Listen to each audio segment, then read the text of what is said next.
السلام عليكم ورحمة الله الذين اصطفى أما بعد أعوذ بالله من الشيطان الرجيم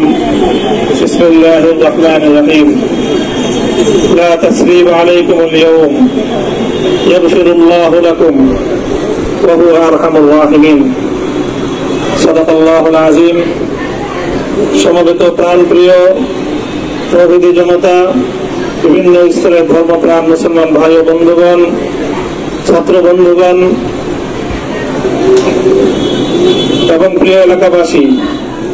আল্লাহ পাক রব্বুল আলামিনের শুকরিয়া আদায় করি। আল্লাহর দ্বীনের কথা বলার অপরাধে, আল্লাহর দ্বীনের বিজয়ের ঝান্ডা এবং চেতন উড্ডীন করার প্রত্যয় ব্যক্ত করার অপরাধে, আল্লাহর জমিনে আল্লাহর দ্বীন প্রতিষ্ঠার আন্দোলনের অপরাধে আমরা অনেক ভাই কারারুদ্ধ হয়েছিলাম। পর্যায়ক্রমে সকলেই আলহামদুলিল্লাহ